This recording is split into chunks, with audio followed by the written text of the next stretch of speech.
Russell quitte la NUP. Ouais. C'est bien ça, c'est nickel. Ah non. Ah, c'est en cours. C'est en cours de. Il commence peut-être là. Et c'est bon, c'est fait. Ça vient d'être validé. Ouais. Et c'est annulé. C'est déjà annulé. C'est pas simple à suivre, hein. Moi, je m'attendais à ce que ce soit un phare de la vraie gauche. Et en ce moment, c'est plutôt un clignotant. Donc, pas un peu compliqué, ouais. Ouais. Bon, qu'est-ce qu'on fait? Eh ben, nickel. Salut YouTube, j'espère que ça va. Moi, ça va extrêmement bien. Aujourd'hui, premier épisode sur le cinéma de la vraie gauche. C'est un sujet qui m'a été demandé un nombre incalculable de fois, que l'on peut calculer, environ 0. Comme vous savez, on ne peut pas calculer par 0 parce que dans l'épisode précédent, Bad Mulch n'a pas laissé sa prof répondre. Donc, comment ça va se passer? Je vais vous présenter des films du cinéma de la vraie gauche pour vous expliquer un petit peu pourquoi ils en font partie. Voilà, vous savez, hein, maintenant, cette chaîne, elle sert à expliquer des choses très simples au plus de monde possible, dans l'objectif je sais pas, faut que je bosse un petit peu mieux cette partie. Dans cet épisode, je vais vous présenter deux films. Le premier, c'est Entre les murs, qui est l'adaptation d'un livre qui a été écrit par le plus grand intellect, philosophe, activiste, militant de notre siècle. Je parle bien évidemment de François Bégodeau. Vous savez, j'adore François Bégodeau, notamment pour son approche très piquante du féminisme, comme j'en avais parlé dans le premier épisode de cette chaîne. Il a une manière d'appréhender les choses avec beaucoup de second degré, et je pense que c'est une des raisons pour lesquelles il est très apprécié de Dany et de ses Dany Zouz. Et de Raz aussi. Oh là là, je suis désolé, j'oublie tout le temps Raz. Ce film, il a été réalisé par Laurent Cantet. Donc Laurent Cantet, qui est un réalisateur connu notamment pour avoir réalisé le film Entre les murs. Il a aussi créé la plateforme Cinétech, qui est une plateforme de cinéma de patrimoine. Donc c'est tous les films avec Laurent Deutsch et Stéphane Bern, en gros. Une carrière somme toute vertigineuse pour Laurent. Il fait également partie du collectif 50-50, donc c'est un collectif qui vise à promouvoir l'égalité homme-femme et la diversité dans le cinéma. Sûrement un des sujets qui l'a beaucoup rapproché de François Bégodeau. Le film, donc, Entre les murs, adapté du roman de François Bégodeau, lui-même inspiré de la vie de François Bégodeau. Le personnage principal est François Marin, interprété par François Bégodeau, Bégodeau, B-E-G-A-U-D-E-A-U. Voilà. Avant de parler du scénario, j'aimerais vous donner deux petites informations. La première, c'est que le budget du film est de 2 474 175 euros. Voilà, donc comme vous le savez, ça le classe automatiquement dans la catégorie des films avec environ 2 millions d'euros de budget. Et la deuxième info, c'est que le film dure 128 minutes, ce qui correspond à deux autres films extrêmement importants dans notre histoire, Titanic, et le second, c'est le dernier Batman de Robert Pattinson. Avec Robert Pattinson, parce que c'est pas lui qui est à la réal. Je crois qu'il n'y a pas de réal, c'est un film autogéré à la base. On va attaquer le scénario maintenant qui est tout bonnement divin et qui va permettre à François Bégodeau de jouer un professeur de français très attachant qui va tout faire pour sauver sa classe de ZEP d'un échec scolaire certain. On comprend tout de suite que sans cet amour offert en fait par le professeur, les enfants ne deviendraient pas grand-chose d'intéressant. Et plus que de les sauver même, je dirais, il va jusqu'à les guider pour leur permettre de maîtriser avec difficulté, certes, mais avec sincérité, des choses comme le participe passé, par exemple. Et dans une scène jugée trop violente et coupée au montage, il ira même jusqu'à leur faire découvrir le plus que parfait. Voilà. Donc, on peut voir en fait chez ce professeur un défaut qui va se révéler en réalité être une qualité, c'est qu'il n'hésite pas à pousser ses élèves dans leur retranchement. Il y a même parfois, on a l'impression qu'il a envie de les pousser tout court. C'est une sorte de whiplash français hein, pour les personnes qui auraient vu ce film, sauf que à la place de la batterie, il y aurait un Scrabble, en gros, et que le méchant n'est pas chaud. Voilà. Attention aux interprétations wokistes que j'ai pu lire sur certains forums de haters qui viseraient à dire, bon c'est pas tout compris, mais qui viseraient à dire qu'en gros l'institution scolaire et les professeurs sont des vecteurs primaires de ce qu'est le harcèlement, le racisme, le sexisme, l'homophobie, tout ça. Bon, voilà, j'ai pas tout compris, mais doucement quand même sur les tracts militants face à des films qui sont là pour le divertissement. Et puis, moi je suis pas spécialement d'accord avec ça, parce qu'on peut voir dans ce film les prémices du féminisme au second degré de François Bégodeau, notamment lors d'une scène qui m'a marqué, où il est en altercation avec deux élèves, et ces deux élèves vont lui dire: mais monsieur, vous nous avez traité, vous nous avez insulté de pétasse. Et là, le prof tout de suite va réagir en disant: pas du tout, mais je pense que vous vous trompez, c'est pas du tout ça. Je vais vous expliquer. En gros, on dit insulter ou traiter de pétasse. Vous pouvez pas dire insulter de ou traiter.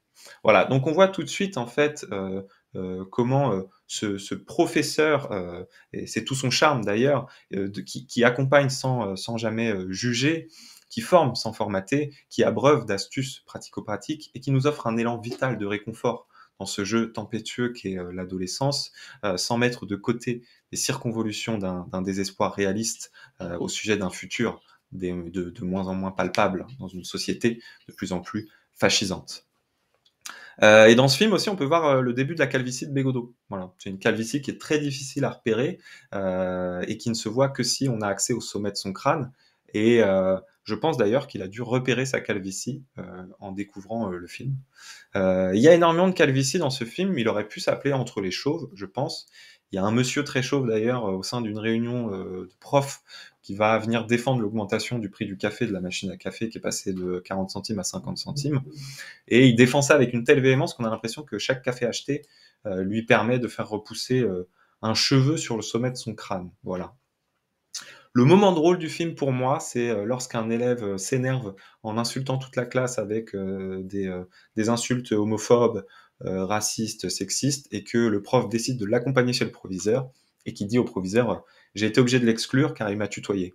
Voilà, c'était mon petit côté humoristique du film que j'ai apprécié. Mis à part ça, moi j'aimerais vous lire une citation du livre qui malheureusement ne se trouve pas dans le film et qui résume merveilleusement bien ce qu'est François Bégodeau et à quel point il représente si bien la vraie gauche no capre laïque et républicaine et plurielle dont JLM Le Maudit ne fait pas partie. À la page 285, on peut lire, je cite, tout le monde ici peut réussir à condition de vouloir, car on apprend que si on veut apprendre, que si ça s'inscrit dans un projet.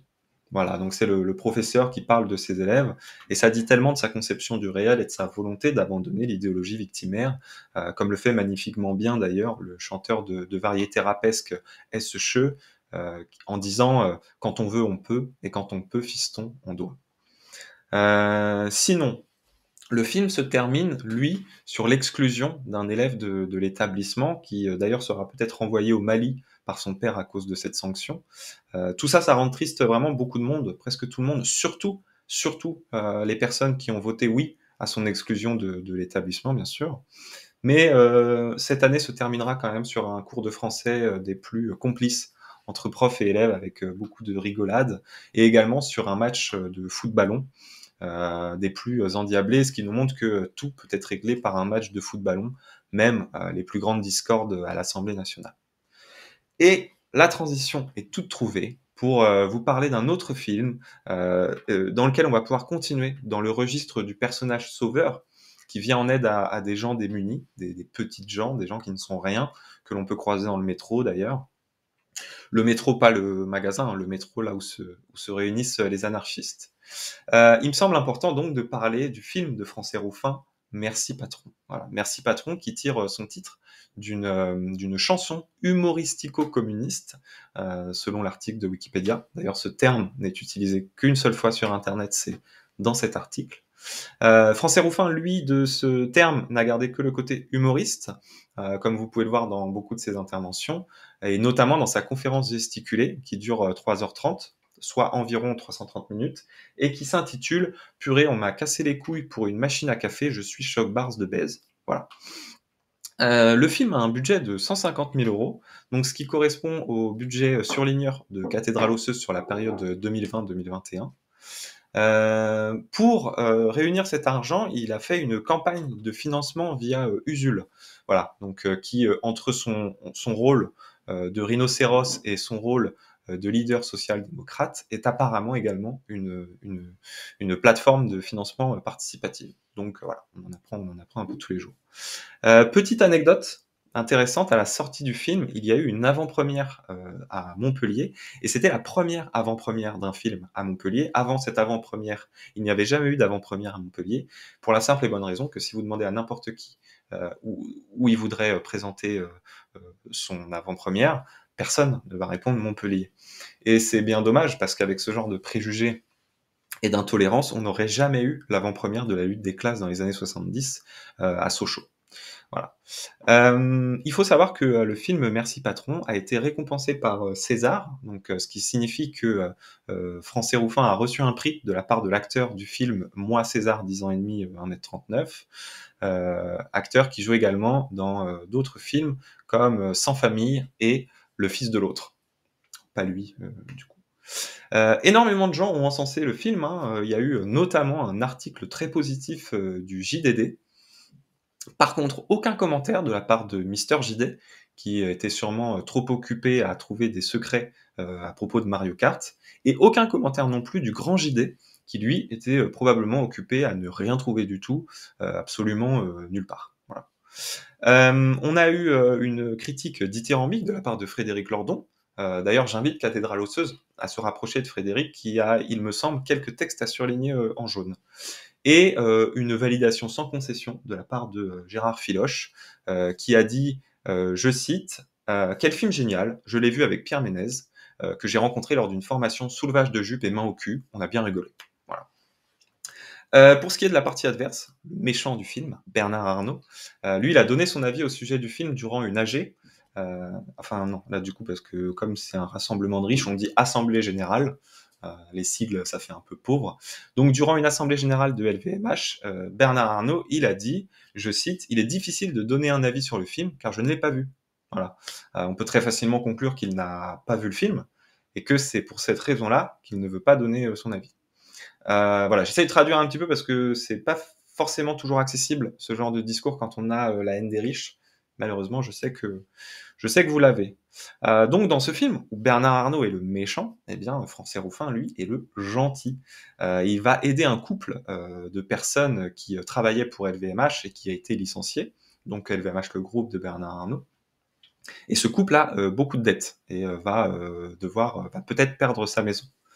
Et donc, il va mettre en place une stratégie complètement incroyable et rocambolesque avec beaucoup de rebondissements pour les aider. Il va même jusqu'à aller à se déguiser afin de ne pas être reconnu. Voilà, c'est des choses qui vont de pair souvent, contrairement aux miens.